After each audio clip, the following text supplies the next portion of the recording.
Welcome, strangers, to Talkumentary, a show where we watch documentaries and then get together and talk about them. All right, if I could have everybody stand up, please. You don't really have to do that in this room, but I would like for all of us to go inside to go outside. I will call a chant, Zimbabwe. It means the way the lion walks, the way the lion is, the way the lion be, so that we may be that way also. And after I say that word, you will answer shoo. Let me hear that sound. Say it one time. Say shoo. Shoo. Let it come from the navel. Zimbabwe.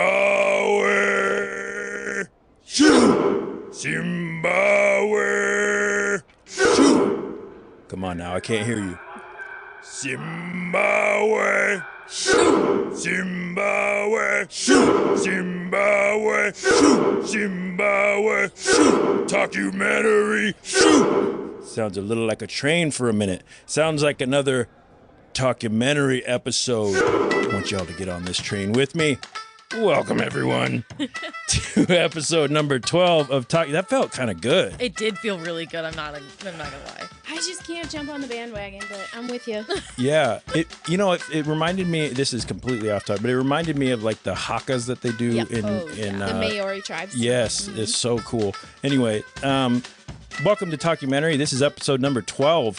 We're going to drop who we are on the streets and in the yard, and we're going to be authentic in this room. This week, with an ironic twist a little bit, I am joined by an all non-male crew to discuss a documentary that went into an all-male prison. All right, everyone, let's check in. Hello, Katie. Check in.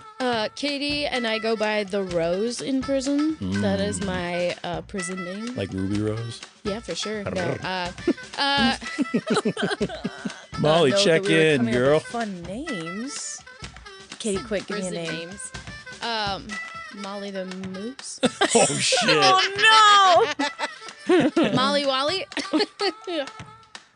Molly like the pill. Welcome to Talkumentary, Molly. Thank again. you. I'm checking in as Molly, myself, Molly. Thank you. You're welcome. No, and of use course, your middle name. No, absolutely not. That is nowhere going to be public ever. good golly, Miss Molly. That's great. Coming at you live, Molly, the missus of the Molly. Good golly. Well, welcome both of you back to Talkumentary. It's been too long since we've hung out. It has. This week we watched an 87-minute documentary called The Work. We're going into a maximum security prison, and you're being watched right now. When I thought about the opportunity, it seemed just crazy enough to like really wake me up a little bit. This is a path that I need to take to better find out who I am as a person. For 4 days, let's be what we could be. Damn you! That's right. This whole process of going down into the wound is not an end in itself. Is that what you do? Sit there and judge me? I be trying. Nothing I can do but say, man. We're looking for something, and we're bringing something back out of that descent. Open your eyes. You trust me? Well, let's step into that fear. Now's the chance to see what you got in there. Zimbabwe, Zimbabwe, Zimbabwe.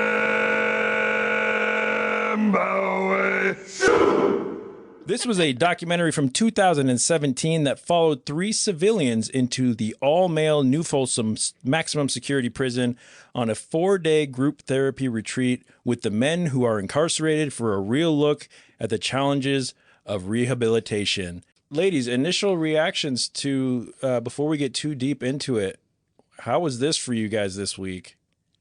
Hard.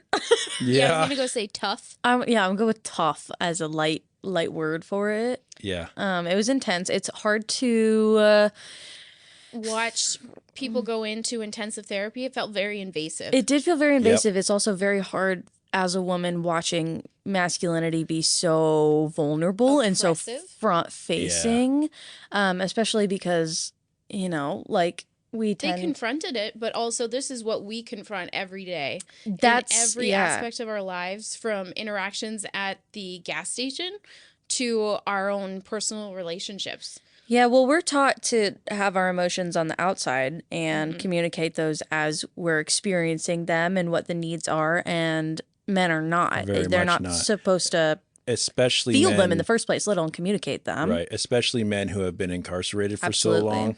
long, some of whom have been in there for a very long time. I thought this was a hugely moving Yep. documentary. It was crazy to see some of the, like you said, vulnerabilities, but also just the difference. So I live with all women, my 2 daughters and my fiance, and the difference between how a group of grown, incarcerated, kind of hardened men deal with their shit versus how women, it's a totally different world. It's so much more aggressive and intense on the outside anyway. But anyway, just some of the acclaim that the work won. They won an audience award for documentary feature at the American Film Festival. They won the best documentary feature at Chicago Film Festival. A few of the stars of the documentary, so that would be Brian, Chris, and Charles, who were our 3 civilians, but also Dark Cloud, Kiki, and Vegas. They won the Unforgettables Award at the Cinema Eyes Honors Awards. Yeah, the documentary won an audience award for best documentary at the Sheffield International Documentary Festival, nominated for a whole slew of other awards, certified fresh on Rotten Tomatoes with 100% tomato meter, with 58 reviews and an audience score of 86 with over 500 reviews. Director is Jarius McCleary, produced by Alice Henty, Ian McCleary, Jarius McCleary, Miles McCleary, Angela Sastry. Sounds like it's a McCleary family event. You think they have a connection to prison somehow? I would bet so. Yep. Blanket Fort Media production, which makes me wonder if that wasn't for this. Distributed by The Orchard and First Look Media. We streamed this on Canopy. We'll have a link with all that information In the show notes. Thank you.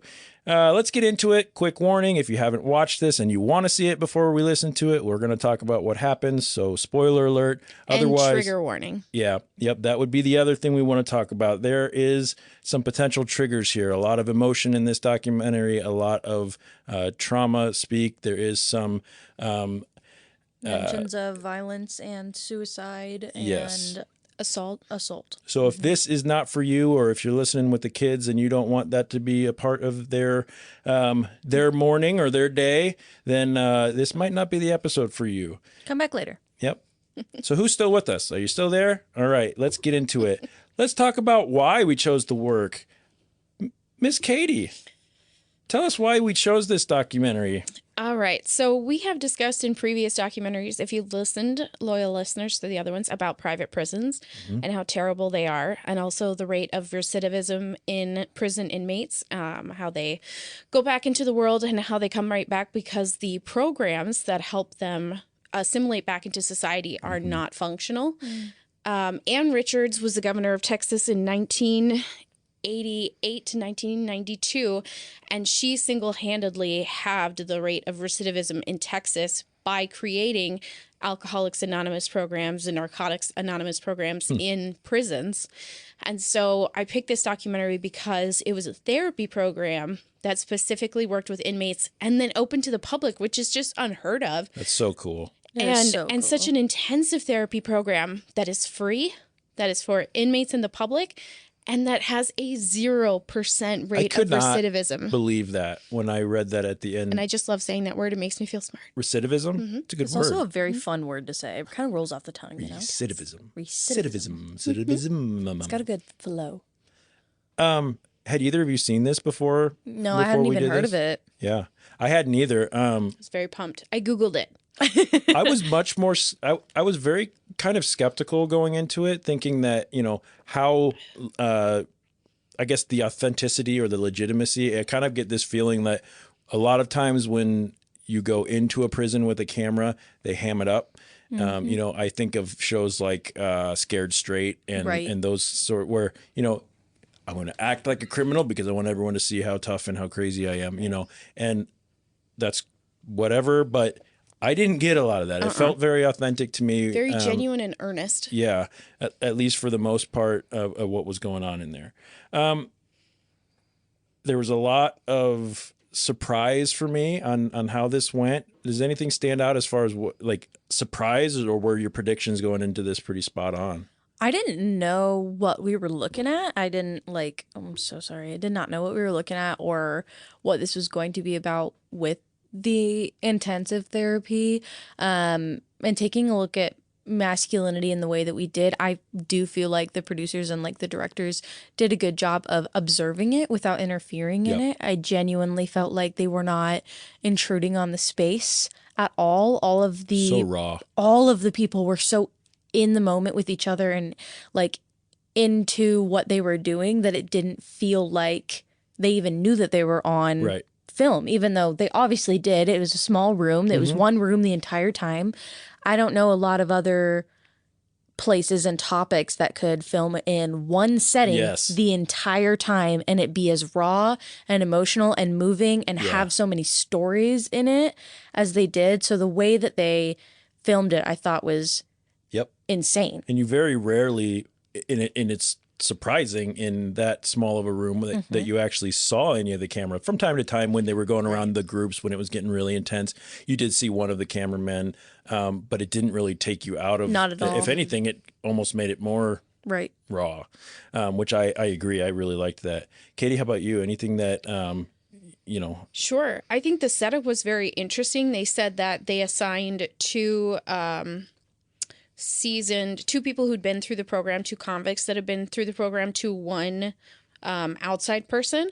And I thought that was so interesting because that means that not only are you relying on people from the prison to coach someone from the outside, but also you expect them to take care of this person on the outside. You're trusting them not just with their life, but with their emotional state. And that's the purpose of the program. But it was so shocking to think that the convicts were going to lead this. They were going to be in charge. And saying convict sounds not like the right term, but people who are in prison are going to be in charge of the people on the outside. And they were so earnest. They were so ready. Agreed. To their credit, they were very good at getting people to that point and helping them through it. Not reserved at all. It was the three guys that came in that were so reserved until they were pulled out of it. Yeah, and there was we'll get into it a little more, but there was the spot where the two guys, when the one gentleman walked away and they're like, we got a live one. Here we go. He's got no idea what he's getting himself into, but we got him. We're going to get it. We're going to get to him. So let's get into some of our favorite or least favorite details about the work. But first, I'm going to give a quick synopsis. Inside New Folsom Prison, and some of this comes straight from the dialogue that was in the documentary itself, at least the text that came across the screen. Inside New Folsom Supermax Prison, convicts meet weekly for group therapy, as Katie alluded to, as part of a rehabilitation program. Most of these guys are serving long sentences for violent or gang-related crimes. Twice a year, with the prison's approval, members of the public are invited to join the convicts for 4 days of intensive group therapy. This documentary follows three civilians, Charles, Brian, and Chris, as they embark on this journey, each having their own reasons, each having skepticism, doubts, and expectations for the retreat, but all similarly clueless as to what they're walking into. Some of the convicts in the program have been to these sessions many, many times, and others are there for the first time, just like these civilians. The new guys, like Katie said, team up with two of the convicts who have experience to be their personal kind of guides during the experience. This group uses harsh realities and aggressive forms of support to encourage each other to feel their emotions, take off kind of the armor of machismo, of masculinity, so to speak, or at least the toxic version of masculinity, and allow themselves to feel things and work through things. And these men are not afraid to be physically close. They're not afraid to touch each other, to lay on each other, to look into each other's eyes, to breathe in each other's breath, essentially. To physically hold each other. Yes. And they're covered in tattoos. Yeah. All these horrible, like some of them may have gang tattoos. Some of them talked about being in gangs. Yeah, ex-Aryan Nation. Holding each other and crying. It was so incredible. And this was all done in a way that showed the other people that you're being seen and understood, not in like a creepy, I'm going to hold you way. Right. It was all done in a way No that, part of it was creepy. not in my opinion, I agree. So the outsiders each tap into their own demons throughout the documentary and each have some sort of a breakthrough. Some of which cause some slight infighting between them and the inmates, which we can get into a little bit if we want. Specifically, Brian, who had a hard time holding back judgment on some of the inmates. Brian kind of creeped me out for the majority of this thing. I had a hard time watching. Yeah, Brian was a tough one for me. I texted Molly while watching Brian, and I was like, I want to give up on this guy right away. Yeah. And a little bit of redemption story, I think, for him, but overall, I'm not a big fan of Brian. But it made that's him just less a personal... hateable, but didn't make him likable. good way to put it. That is a great way to say it. Yeah, like I'm glad that he got to feel the feelings that he did, but I still don't enjoy the character that he portrayed as. Yeah, like I'm agreed. He said some unforgivable things to people. He said some pretty nasty. Right. Yep. And regardless of what kind of trauma you have in your life, as Molly and I have discussed personally, everyone has trauma, but that doesn't mean you get to treat people poorly. Right. Yep. And I think that's exactly what these inmates that lashed back out at him were saying. Like, he literally said, bitch, you don't get to come in here. Yeah. Who do you think? They said, we're speaking our truth and you're sitting there judging us. Like, that what? is not your It was place. such a moment in the documentary. It was such a big moment because there was silence and they all looked at him and everyone knew looking at him what he had just done, but he is still stone-faced behind all of these brick walls of judgment and fear and pain, and he's just not there yet. And then to watch his entire deconstruction was so powerful.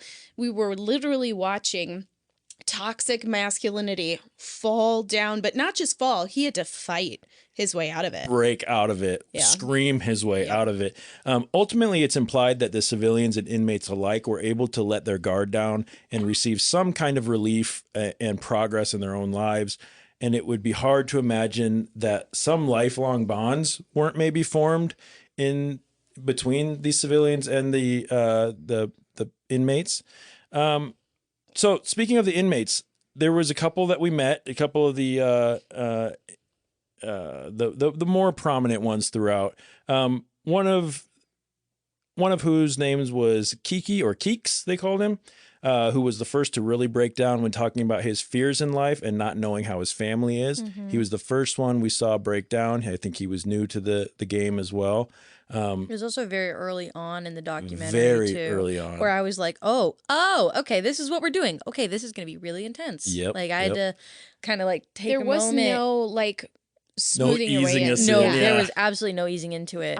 Yep. Which was probably a good thing. Yeah. It was just kind of all or nothing, because that's exactly What the emotions intense he was going therapy through. should be. Yeah. Right. And to speak, to speak for masculinity, in a lot of ways, that's what you need. Right. You don't always need to be eased into things. Sometimes the best treatment is a punch to the gut. And that's what this was, in my opinion. Another inmate, Dark Cloud, who wanted to be... Love Dark Cloud. Yeah, he wanted to be vulnerable and has a pretty intense breakthrough at one point in this doc when he discusses how, when his parents split up, he went with his dad to try to help him out, but then he realizes he betrayed his mother by doing that, and that was kind of his breakthrough. If we want, we can get further into that in a little bit. Rick was kind of the biker sort of guy who constantly ran from people trying to do things for him. He got involved with a motorcycle club and the Aryan Brotherhood, and stated how tired he was of all the blood and not being enough for people to hold on to. Oh, I wrote that down because it just broke my heart. Yeah. He had been through so much. He'd been abandoned by everyone. And then when we talk about the story with his dad and the robot or whatever it was. Yeah. Yeah. It was a rough thing to try to, comprehend. Yeah. One of my personal favorites, Vegas. He's the one with the intense eyes. He's the one guy who was basically a therapist for everybody else, right? Yeah, he was the first one to step up to Keeks when he was going. He was the one that got about an inch from their face, and the big intense eyes. I remember leaning back. I know. I did too, where I felt, oh my gosh, I feel like he's invading my personal bubble. Yep. My favorite thing about that is that when he got those that close, grabbed the back of their necks, pressed foreheads together, no one pushed away. Everyone until accepted, they broke down and that one. and everyone accepted the touch that he was giving them because he created an environment for them where it was just a bubble between the two of them, and they were so emotionally like delved into each other that Vegas going up to them and like grabbing them and saying, "I'm here with you," was enough for them to take the step off the wall to have the breakthrough. And I just thought his piece in all of this, especially because we didn't really get to see his story of it at all. I was like, I felt so humbled by it. I was like, oh my God, like the inner work that he has done outside of something like that, or maybe in years past with other mentors who have done the same for him. Like it was just unbelievable. Yeah, it definitely struck me as one of the go-to guys when it's like, he's probably been there for a long time and probably, I mean, just from what we can 100%. Assume, I guess, without making too many assumptions, that he might be there for a lot longer. Right. But he's the one that's going, I'll be the first to step into your face and call you on your bullshit. Yeah. But I'm not going anywhere. I'm right here with you. Yep. And we'll go, like, don't let it, don't stifle it down. Right. Bring it out. Yep. Because you are not alone. Yeah. The last one I have on my list, Dante, he was a gangbanger who had a son who was being kept from him. He was considering taking his own life at this point, and the guys were, it really put the guys on edge because he was considering giving up. He is the one who had the "ladies please write me" sign, which was kind of interesting. Was not acknowledged by anyone. Right. Honestly, kind of a flex. Yeah, go ahead, ladies, call him or write to him. If you guys had to choose one of these or one of the other ones to be your guide, I know you're not a male, obviously, but let's just say for the sake of this, who do you feel like would be your go-to from these characters? It doesn't have to be someone I mentioned, but is there somebody that maybe that's not a fair question to feel because you maybe don't connect the same way, but I believe one of the ones that I'm thinking of is one of the McLearys. Like one of the people who was there. Oh, yes, the older gentleman. Yes, he was one of the ones. He had gray hair. Did a lot he was of on the talking. outside with glasses. Well, he was on the one of the last scenes. He was wearing a red shirt and like a red do-rag matching. Oh, Remember what I'm talking about? That guy. Yeah, we can figure out who he is. He was the one that called Brian a bitch, right? Yes. Yeah. Yep. I felt like he was leading through. Sorry, that was the worst way to describe that, but I mean, you guys got it. Yeah. Right there. Well, we're trying to remember something visually. Yep. And I feel bad that I don't know his name. I think there's 4 McLearys, right? Is that? I don't know. I think there's 4. I Googled it after. And I feel like the way that he spoke to them and continued the conversations with them was exactly how I would like to be spoken to, because instead of, I don't know, I felt like some of the times when the inmates were responding or when Vegas was up close and personal, it almost made me a little uncomfortable because it was a little bit too much inner work for me to like face when I wasn't in that space. Yeah. But I felt like that guy was like more like, how do you feel? Let's work through those. We're here with you. It's like, it was more of like a natural kind of conversation when he was leading it. He was also kind of integrating other people's stories into it.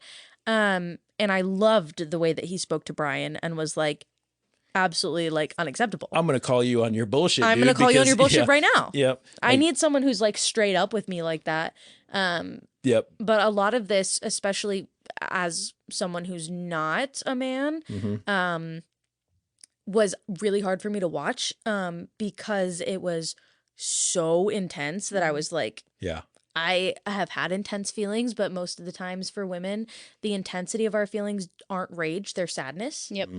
So any rage is not allowed to be shown. Right. And no anger is allowed to be shown. When we have rage, it comes out in tears and that kind of thing. Men and can so be angry outwardly, yeah. but women are Karens. And so, so for a lot of the rest of it, I was a little uncomfortable because I was like, oh my God, because I can't imagine fighting my way through a crowd of 10 men just to get something out. And it makes sense that that would work and be helpful for men to have that physical embodiment of their rage and their sadness and their grief.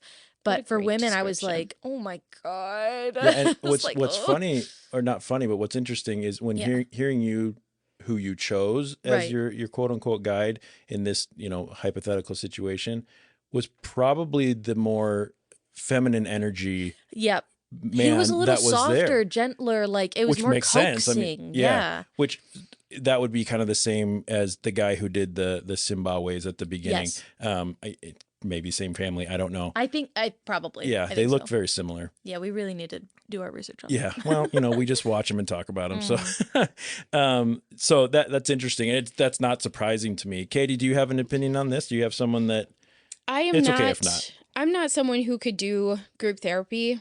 Mm-hmm. I have been to a group once before, and it's just not for me. I'm not someone who can share in front of a group of people. So this is not something that I would have been capable of. I don't want to say that it's not something I would choose. It's just I'm not capable of having that kind of emotional breakthrough in front of a group of strangers. So it's not anything that I would have chosen or any of those people that I could possibly imagine having. And like you said, watching the masculinity, watching them having these huge feelings, The physically. physicality of it was so. I would need to be in a Intense. small room with one person On a that couch I trusted, with a box of tissues and a cupcake, with like very a close connection with before I felt anywhere safe enough to talk about it. Right. So there's no way any part of that would have worked for me. Yeah. And I wonder too, like how many of those guys go in there thinking the exact same thing, like this isn't going to work. And I think some of the guys even spoke to that. Like, I don't really expect to break down and all that. But when, again, speaking from a man who's, willing to tap, or not willing to, but who might need that type of energy in front of him in order to break down, in order to get through those things, then, even if I don't want to shed that armor, that might be the only way to do it. Right. And it sounds like what we're discovering, maybe we're not any breakthroughs here, but that the more feminine energy people don't need that same type of like aggression, I guess. If I were to choose somebody, I probably would have chosen Vegas just because of his intensity. Now, well, I can see some similarities drawn between you and Vegas too, in those ways where like you're very like from the outside. Obviously, our documentary listeners don't know this, but I have intense eyes. Jeff looks very scary from the outside. Like you look like you could be part when of a I met biker gang. You were wearing a mask. Oh yeah. And I told Molly this, like when you took your mask off, your face didn't match. It just didn't go together, and it took me a really long time to put it together. There's something about someone being fully tatted from the neck down, long hair, like that vibe, all black. Like it looks like someone that your mom tells you that you need to not talk to. You do ride a motorcycle, right? I like do. you look and I crash tough. it, and then I break 100%. my face, and But you are a softie. Yeah. But you are a softie deep down, so that way that Vegas kind of gets that way, and like he's an inmate. Like he looks like Right. You're supposed to be scared of people in prison, but the way that he can like connect and draw people out, like I see a lot of similarities with you and him. So I take that as a compliment because I had 100% is. I had a lot of respect for him. Yep. And regardless of his own situation, 100%. he was willing to help people go through this. So Vegas, if you're listening to this, kudos, man. Wouldn't that be cool? We love you. Reach out to us, please. We'll be your pen pal. Yeah, there you go. That'd be cool. I would love that. All right, let's get into some standout moments. I think there's going to be a lot, so we'll kind of maybe try to go through some of them somewhat quickly. I'm going to start, if you guys don't mind. I really appreciated in this world, the world of this therapy session, when, of course, first of all, they said we leave our street views, our gang affiliations, all this stuff Sorry. at the door, and we're all coming in here. We don't care about that. We're all the same. We're going to be vulnerable together. And when we go back out into the yard, we're not calling, we're forgetting all that. So that was great. But what I think was nice is there was a lot of different spiritualities represented there. There was a Native American spirituality represented with the sage and the feathers and the drums and the singing. There was African, which I do believe that's where the Zimbabwe chants come from. There was Christian because some of them said amen at the end of things. Muslim, they didn't touch on this a whole lot, but I did see some traditional, I believe they're called takiyas, which is the head kind of cap and garb that was represented. So I liked that there was a lot of different, and nobody seemed to focus on that. It was like, we're here, we're here to be vulnerable together, and everybody's religion is accepted here, whatever that may be. Yeah, so that's what I had. Katie, what stood out to you, my friend? I think I wrote down some of my favorite lines, and I think it was one of the guys in prison said, "This TA could be a murderer." Was that Chris? Is that his name, or is it Brian? I've got it right here. Brian. Brian is the TA. He's the one that had the big group of people on him when he was trying to break out. He just had this calm demeanor that was like, yeah, sometimes I feel like I could just shoot people. Like, he just said that so offhand. And he just had this vibe that I was texting Molly. I was like, he is the epitome of toxic masculinity. Yeah. And he dealt with it. But also, I think one of them said, I pity all the women in your life. Oh, wow. Because I don't remember that, but yeah. Because of how he behaves. And I just looked at it and I was like, I know so many people, or I have met so many men like this in my life. And to think that he came here for therapy. Yeah, you came here for a reason, dude. Right. So you either came here thinking I'm going to watch other people go through it, or you came here and thought maybe I might learn something. Right. And that's something to be admired. That means Good you're on him. open to Right. change. But, you know, a narcissist can go to therapy and think that they're fine. So Yeah. I was curious about Brian the whole time, and we spoke about that a little. He seemed really tied up with that machismo, that toxic piece that you were speaking of. So he seemed really tied up, like I said, in not releasing that machismo, and he rubbed these inmates wrong almost immediately. I mean, and from what I've heard, I've never been incarcerated, but from what I've heard or what I've watched or anything like that, you know, these guys, they see a lot. they do. And it's not too hard to see through someone's bullshit fairly quickly. And if there's going to be a group of people that aren't going to be timid about calling you on your bullshit, it's going to probably be them. Right. Yeah, they're seeing the worst of people every day. They're not hosting dinner parties and like making small talk about the weather. Like they sat in a circle and talked about what they were in for. Right. Kidnapping and robbery and and murder. The funny thing, and the thing I kind of did like, was it only took one inmate calling Brian out for him to break down. As soon as he got called, he broke out. He broke down. And he talked about his dad. His scream. His scream. I think he needed it. He just needed the one pushover. I think his defenses came up way higher than they were as soon as he got in, saw men being vulnerable and emotional, and he was like, ha ha, like, I'm better than you because I'm not letting it out yet. And then when someone called him on it, he was like, oh, here are the floodgates. They're open. And he realized maybe that, and he mentioned, like, I just don't like feeling disrespected. I want to kill people when that happens. Yes, and that was terrifying. Like, I did not motherfucker. Like that and made me really uncomfortable. That's how people become school shooters. That's how, but the way I took that was everyone in there sitting back, almost relaxed, going, dude, welcome to the fucking club. Right. No, to me, that sounds like the guy who is a, what do they call them? Incels? Like, girls don't want to date me because I'm a nice guy. Yeah. And I'm just going to go shoot him. Like, that's what that sounds like to me. Yeah. Which is different than someone who got in a gang and murdered someone from a different gang. That's totally different. Molly, what stood out to you? What were some of what's first on your list, girl? Girl. What stood out to me? You kind of mentioned earlier, one of the big ones was what was biker gang guy's name? Rick. One of the things that stood out to me was Rick saying that he was tired of people giving up over and over and over. And then saying, why can't we be enough to hang on to? Yep. And this was after my other moment. The end of it really killed me. Like, it shook me. When Dante was talking about his son and Vegas and him were having that confrontation, and Vegas was saying, do you hear me? do you hear me? With no response. Do you hear me? Do you hear me? And then he said, do you feel me? And he said, I feel you, and lost it. Yeah. And they hugged, and it was a moment.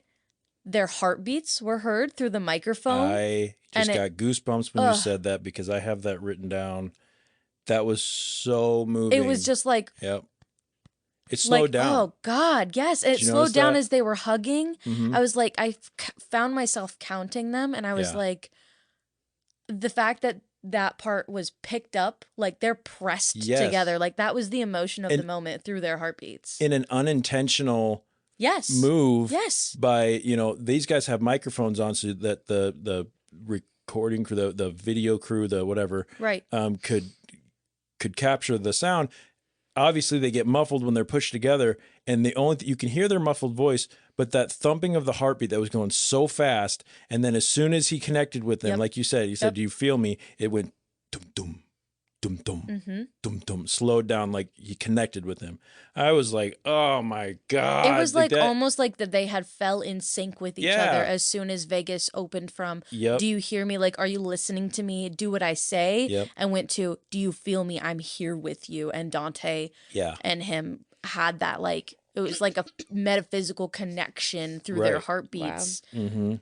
Of their emotions. Did you catch that, Katie? No, I must have pulled myself out because it was getting, because you're talking about the guy who was talking about unaliving himself. Yes. Yeah, I was too far gone. I was sobbing, and my dog was licking my face. My poor sweet baby was trying to take care of me. So I thought Dante's story and his emotions, the way that he went through those emotions, was very, very moving. And the heartbeats, I was like, oh, it crushed me, and I loved it. Like, it was inspirational, but I literally had to like take a step. I was like, I need to take a deep breath. Like, oh my God. Yeah, and the I willingness. Watched Encanto. Yeah, you need to watch a palate cleanser after this one. Right. The willingness of Vegas in that moment after, and we won't stick around on this one for too long, but the willingness after Dante's confession of considering ending his own life. Right. Vegas's willingness to say, I need this much time. He said, give me 90 days. Give me time to come up with something, and then you do what you need to do. We will work on it together. Yeah, the willingness and the trust you have to. Yes. Talk about pressure on a third party, or second part, whatever you want to say, on Vegas's part to help him through that. Right. But to be willing to say, I will do what it takes. I'm not going anywhere. Right. So we're going to work on this. God, that's heavy. And his emotional intellect to be able to say, if I can get Dante to agree to this goal, this physical number, this set time period. Then we have something to look forward to. We know that we have something to look forward to. I have that guaranteed time. Right. Also gives Dante that time to reflect on the decisions that he's going to make. And most likely after that 90 days, we'll get another 30, we'll get another 60 or whatever. Or a lifetime, hopefully. And hopefully it turns into a lifetime. Right. But the fact that he knew and could see that Dante needed that to set that goal is beyond amazing. Like that's years of therapy and like training. Like, where did this guy get his training? Vegas, you need to open up your own like clinic. Like what? I'm trying to go to your DBT therapy. Like what do you mean? Dialectal behavioral therapy. Oh yeah, I said that, DBT, and then I said therapy. Yep. And well, no, I just wanted people to know if they wanted to have access to it. DBT stands for dialectal behavioral therapy. Google DBT, also, CBT, cognitive behavioral therapy, two very popular forms and very effective forms. We do. So for me, we stand therapy. Yeah. For me, I think one of the big things that stood out to me and hit me in kind of a deep way was the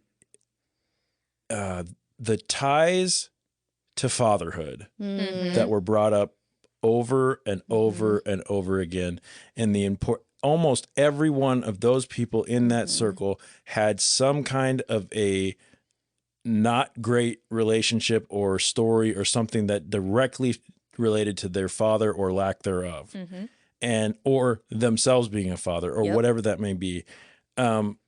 Again, a lot of the betrayals started or ended Yes. with the father. It was a category. They talked about how Yeah. have you been betrayed, and then they went around the circle. Almost all of them. And I never considered betrayal as some kind of trauma, but the way they described it as being left by parents, or like Charles said something, Chris said something about like his dad never called him my son. Right. What a betrayal that was. It was just such a different way of thinking about it. Yeah, because betrayal doesn't necessarily have to mean I made you a promise and now I broke it. Right. But parenthood is a promise to take care of someone and to be there for someone. And You so are then guaranteeing not, that I will care for you until you are 18. And then not delivering that, especially when someone gets of age where they can understand what the promises that parenthood brings. And being able to kind of almost translate as a father, what are those things that my kid, and how could they be perceiving those things? I mean, that was something like, did Chris's father really understand that him saying, go inside with your mother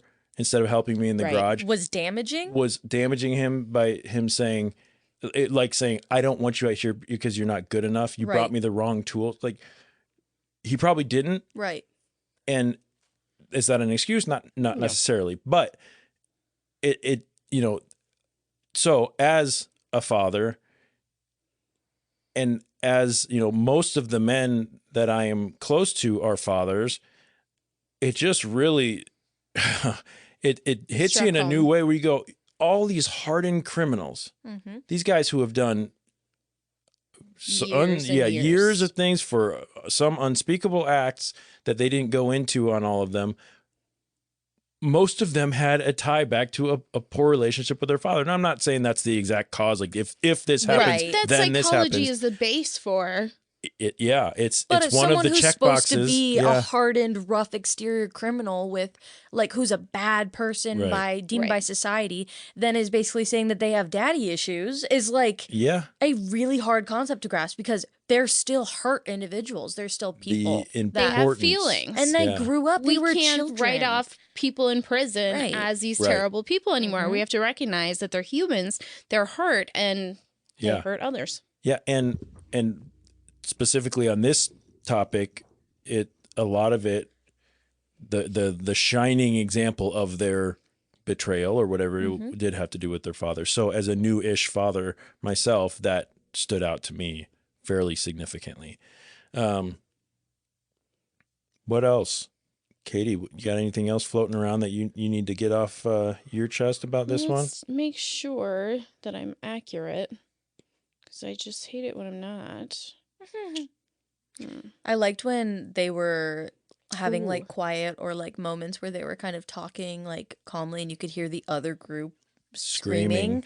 And I was like, wow, I can't imagine I want another being camera in that environment too, where like the group next to you is screaming and they're having their hard conversations at the time that you guys are kind of doing round robin, tell your trauma stories. And then like vice versa, like the physicality of being in the same room as another group and just having like your little assignments and stuff. Oh my God. I was like, oh, I wouldn't be able to focus. I'd be like, oh my God, are they okay? It didn't seem like most of them skipped a beat when it happened either. They didn't even like look. There was one guy I saw that like looked over to like see what was going on. And I would have been like watching the whole time, been like, oh, what? Oh, do you need help? When Brian was getting upset, he was like lowering his head and crying. And I think it was Dark Cloud that said, cry with your chin up, like a man, cry proud. Yes. That quote I wrote down word for word because that meant something. And I know that like hit. Women are expected to cry because they're sensitive, but men are not allowed to. And so to say cry like with your chin up like a man and proud, it was just, it reverberated through me. And I thought, can I show this to every man I know? Like, no, seriously. I recommend it to everybody now. Yeah. My therapist is going to watch it. I told her about it today, about the podcast, and I told her about the show. She wrote it down. She wrote down which service she could watch it on. She was pumped. Yeah. That was a very powerful moment that I agree with you that many, many, many boys never hear. Yeah. They never hear. Now, so some do, sure, but to hear that, like, even if it's kind of acceptable to feel those emotions, there's always felt like an undercurrent of, but that's something you do when you're maybe by yourself or in private. It's not Cry with your chin up. Cry in a with your group chin of up. People. Be a man and cry. With a group Those are of things- other men Right. too, of all Yeah. places and all company. Right.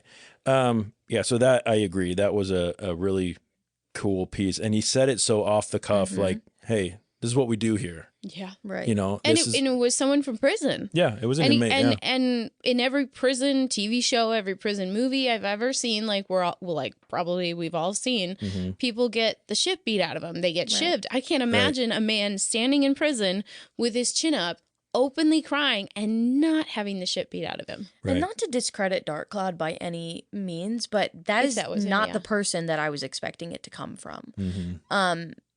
Like the impact that statement had because of how much generational worth trauma, and yeah. like Yeah. systemic like issues Racism. that we have in masculinity. Yep. His statement was so impactful Yes. by saying cry like a man, basically. Right. Yes. Those are not The patriarchy phrases has that should be not together. in any way been pulled down. right. And He has such a rough exterior. Yes. I think he had he's a large man. I think he had the crime that was the most severe out of the ones that we were able to hear. Right. He was talking about gang violence, about like parental like issues, and he said cry like a man, and I just like it took me back, and it kind of made me do some self-reflection of how I view people in the system, because even though like all of us here are, you know, we don't have a lot of the biases and we try to be as open and non-judgmental as possible, like it's still ingrained in us. Absolutely. Yeah. And so when he said that and I was taken aback, I was like, well, why am I taken aback by that? Like Right. That should be the can norm. come from anybody. Yeah. And so like, yeah, like society has taught me the first reaction, but I taught myself the second reaction of Right. being like, why would I doubt that a man that looks like that or sounds like that can have this like emotional impact? This complex emotion. This complex, that also, yes. That also impacts the way that I'm thinking Exactly. of the display of emotion. Yes. Yeah.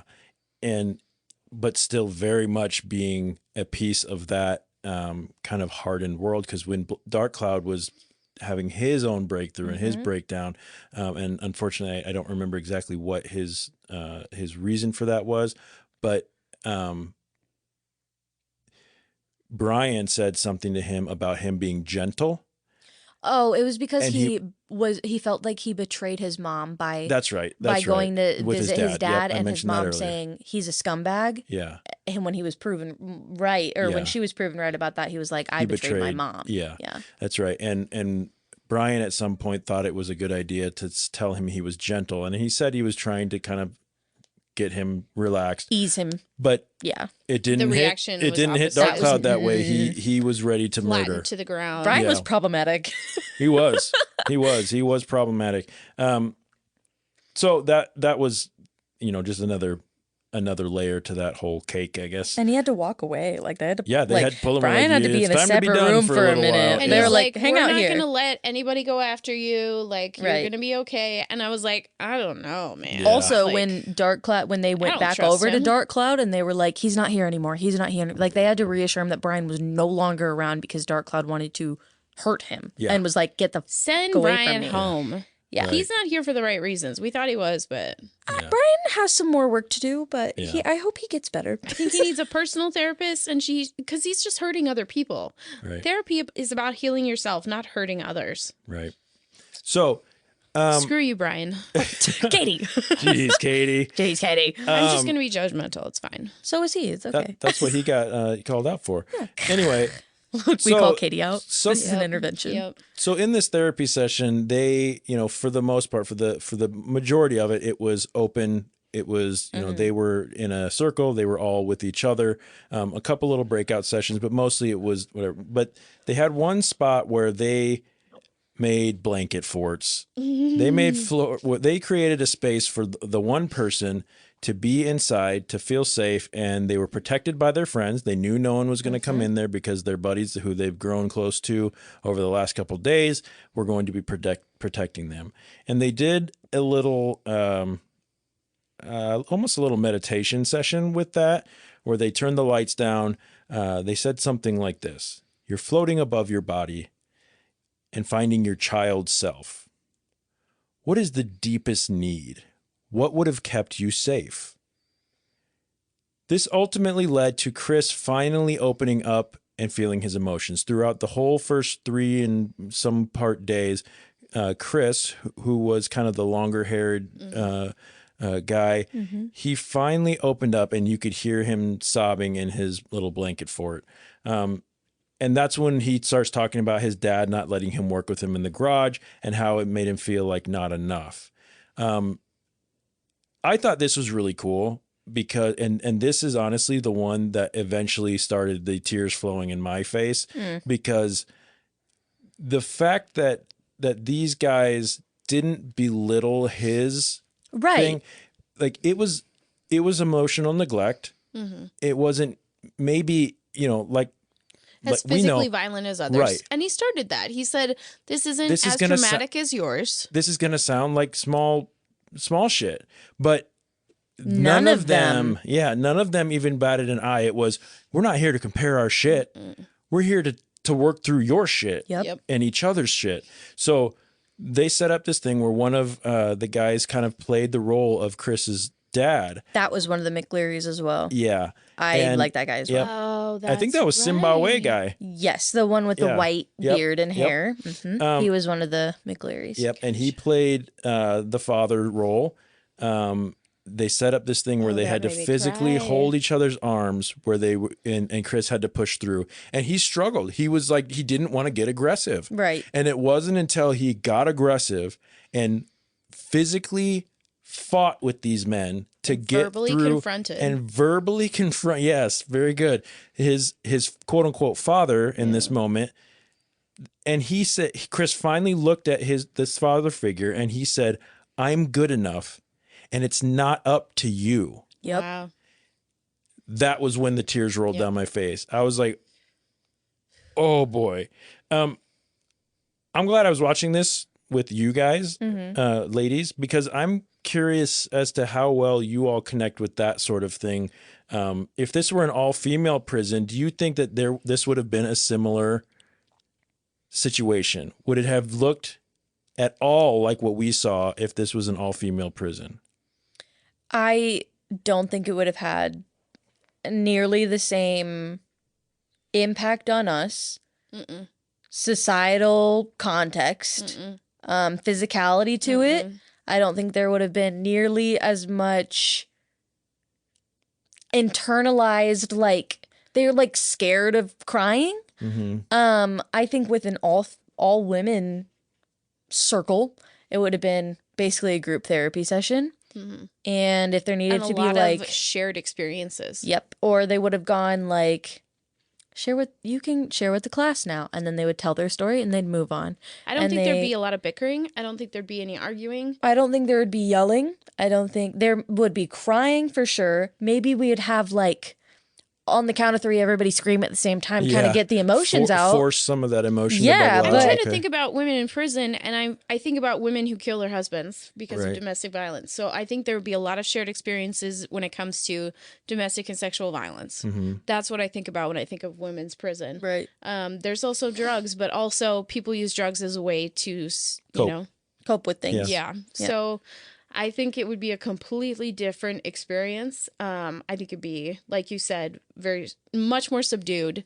I also don't think that it would have had the profound impact and won awards and done those things and like really worked within the societal context, because it would have just been watching a group therapy. Right. Like it would have been very expected. Just women talk. It would have been women trauma dumping, basically. Yes, there would be nothing breakthrough about women talking about their emotions. Housewives bitching at a kitchen table. But trauma dumping instead of complaining about husbands. There's nothing profound about women sharing their emotions because we do that. And that's what I was going to say. We do that. And do you think that that's because of that you just said, because you do that? It's almost, I mean, if you're imagining like, it's not shocking. Like a balloon, right? Right. If you've got a balloon that every day or however often you're letting some of the air out. Right. It's not going to explode as loud when you finally let the air out. They're certainly not holding back. But if a man, for example, or a more masculine energy. You're taking a needle and going. Yeah, and it's going to explode. Thanks. That was really good. My pop noise? Oh, good. Yeah, you're that welcome. hurt. You flicked your cheek too hard. I know. I thought I'd get it. Yours is better. Yeah, so thank you for sharing that, because I felt I think like you're absolutely right. Yeah, I got very curious about what that might look like, and at the same time, as we get toward the end of the this is toward the end of the documentary, and they talk about, as you spoke earlier, about the recidivism and the lack Recidivism. the lack of returning to prison after this. Oh, I wrote it down. Is there a program that in the women's prisons, and I'm not expecting you to have an answer to this, but is there something as effective? Is the rate of recidivism the same for men as it is for women? Those aren't facts that I have, and those aren't ones that we're not here. We don't have the answers, but we're asking questions. We're not investigative journalists here. We're just talking about a documentary we saw. Women are actually way less likely to go back to prison. That doesn't surprise me at all. After getting out, doing their time, especially when contributing to educational and therapeutic programs. And that also goes for, You're so smart. I studied criminology in college. Right. And communication. So like all of those things are kind of a thing. Yeah. And with specifically when women are assigned jobs in prison, that also helps them with not coming back. Focus. Yes. And they have something to. Purpose. Yes, it's the purpose portion of it, I think, that really does it for women specifically. And you can even see that on the TV shows and whatever, where people are like, I don't know, we were talking about this before, but 90 Days In, like when the civilians go into the prisons, they're like, I don't know what to do with myself. Right. And they're given a job and they're like, this isn't that bad. Like I have something to do. I wake up every day and I have a job. I have a purpose. I have a job, because I think for women, like we have to have something to do and to contribute to our household, to our families, and that kind of thing. Like growing up, like you're helping your mom with the dishes or cooking, and your brother's playing outside From the patriarchy. And I wonder too if like in, the quote unquote the yard or in the cell block of a women's prison, if maybe the day to day, I'm not talking about the in the coffee shop with, the civilian world where it may be everything's relaxed, right? Just in the yard, in a prison. And this is coming from, of course, someone who's A, not a woman, and B, has never been incarcerated. So I'm talking very inexperienced here. But, perhaps even in that world, it's more acceptable for a woman to share their emotions, expel those emotions, deal with those emotions, and move on than it is in the men's world, where they only get, how often did they say this? A couple twice a year. Yeah, twice a year they do it. Yep. They do it twice a year for 4 days. I thought it was twice a year that the civilians were allowed to come. You're right. Twice a year it's open to the public. Yeah. I also, with women specifically talking about their issues in a prison situation, a lot of women's issues stem from They meet weekly. Men. Truthfully. So being in an environment where there's only women around you already opens up the conversation, even though you're in a prison environment. Yeah. And unless the guards are men. And those kind of things, like of being in a prison environment, kind of like it's awkward, it's uncomfortable. You're around people that you don't know. It's a very different situation, especially if it's the first time you've been there, and that kind of thing. But the fact that there is no looming threat of men. You're not scanning the room constantly. Right. And like there are other threats there by far. Sure. Obviously, Sure. like not all Dangerous women people, are super kind and nice and not going to beat you up. Yeah. Like it is what it is.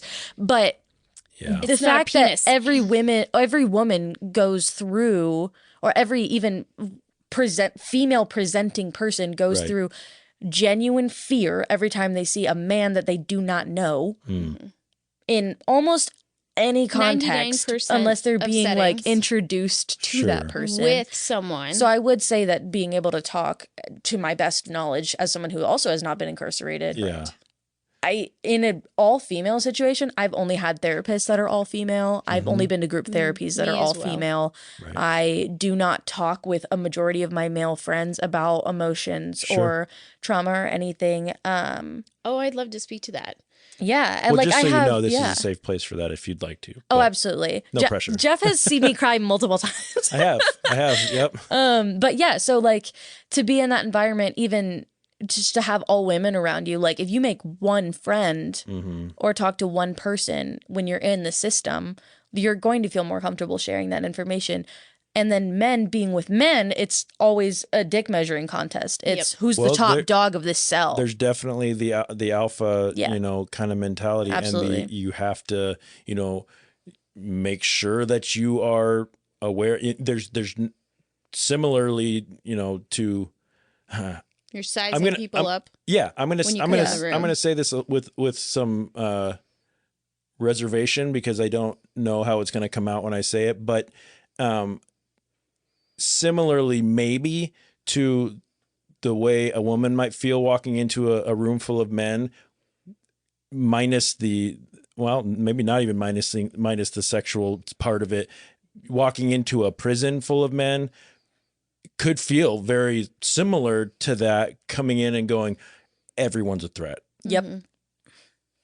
To every piece of me. Absolutely. So you're always on guard. The guard. Not to say that women going into prison aren't on guard, because I'm sure they are. We're just speaking in terms of men. Right. Even statistically, the violence in men's prison is way astronomically higher. Right. And it's an expectation we have, and so they fulfill it. Yeah, and it's an expectation that there's going to be big dogs and the men are yelling and those kind of things, and they need to show that brute strength in order to be seen as a valid person. And I think that's another thing about this documentary specifically, that's like none of these guys are one-upping each other, Brian excluded. In this room. Yeah, right. Because they did speak about what happens out there is not what happens in here. 100%. And as soon as they probably walk out that room, they probably have to put their best faces on again. Well, it's almost, it feels almost like to survive. It feels almost like you go back to like the, and I mean no offense by any of this, but back to almost like Neanderthal. I was just about to say Neolithic, and I didn't know if that was the right word. Because you're like, I might be the most progressive, forward-thinking, But you still have to survive. But survival is key. Right. So at some point when you're put into a situation, you have to adapt. Yep. And if that means I have to fight, well, then maybe that means I have to fight. If that means I have to join a gang, then you have to join a gang. Yeah, if that dick measure, as Molly so eloquently put it. Yeah, sorry. If we're talking about cavemen and the Neanderthals, they have a Right. bigger rock than each other, and they're okay, bigger bigger fire. Two bigger rocks in a club. Yeah, right. My hammer is bigger than your hammer.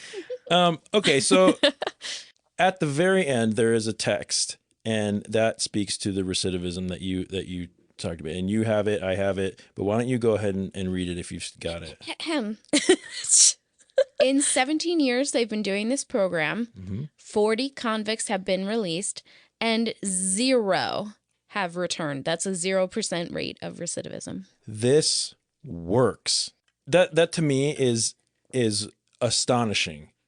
Like, it's enough to know that they should be doing more. Where is this? Yeah. Is this not in other places? I mean, I don't know. The thing I have with this is that just because a program works is not enough for people to use it somewhere else. Right. In Utah, they found that building little houses for the homeless was incredibly effective to ending the problem for homelessness, but they still didn't do it anywhere else. Like I said, Ann Richards was doing things like this in 1988 in Texas and had a very low rate of recidivism by putting in these programs.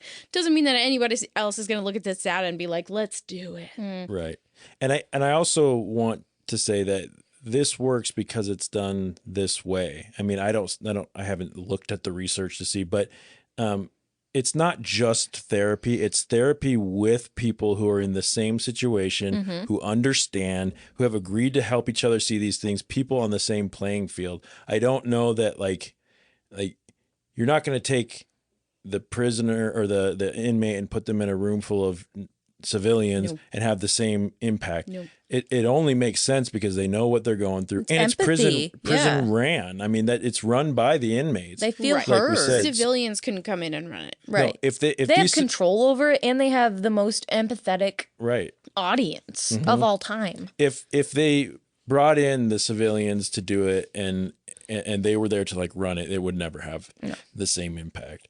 So how did we feel after watching this? Molly, why don't you start? And I mean, we're running toward the end of our time here, but how'd you feel? Credits roll, and you said I was like devastated, in like the best and worst ways. Where I was like, oh my god, what did I just? I had to like contemplate it for a while, and I watched it. So I took 2 days basically to watch this, a week apart. I watched the first half, and then I turned it off and looked at my roommate and was like, we're not doing this right now. I cannot, no. And then we put on a Disney movie, and then I came back to it.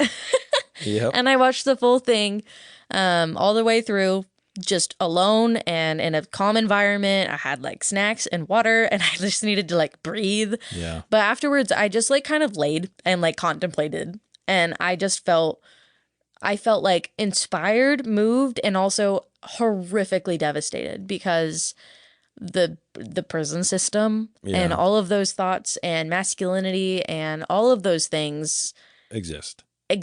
Yeah. And it just feels horrible to not be able to do anything about it. Yep. And the small things that us as individuals can do about it will never make a difference on the large scale of things. That's how it feels, yeah. It's just a horrible feeling to know that those people are going through that. And like we were talking about with prisons that don't have those systems in place, we'll never be able to see that. Yeah, and I hope things like this spread, 100%. And to speak to that too, to me, after watching, it was crazy to me to think about the people who are in there who quite possibly have a chance of never seeing outside of that prison. They are the ones that are putting in the work to get better. Right. That to me was kind of staggering and touching because it's almost backwards, as someone who's sitting on the outside going, when you think of quote unquote prison rehabilitation, right, you kind of think of somebody from the outside coming in as the savior to help these broken it's people on the getting inside. their GEDs and like having talk therapy with someone. Yeah, but it's the opposite. Yeah. These were prisoners helping the outside to break through. Right. In a way that nobody out here probably could have done. Katie, what were you feeling when credits roll? I'm going to show you all this first. Oh, that's cute. Oh, that's cute. So it's a picture of her dog. Yes, that was my picture of my dog Lola. So when I started crying when the guy was talking about unaliving himself, Lola came over and licked my face. I picked her up. We went for a walk. We watched Encanto, and then we finished the movie. We don't talk about Bruno. Okay. No, we don't talk about Bruno here. But Lola's the reason I got through it because she is my baby angel. Anyway, yes, I'm one of those people with a small dog that I'm obsessed with, but. At the end of the show, it was, like you said, the inmates are the ones that are not only organizing this, but they're doing all of the work, and they're not going to get the payoff unless the parole board looks at them and says, you've made enough progress. Yes, you did a horrible crime, but look at how far you've come.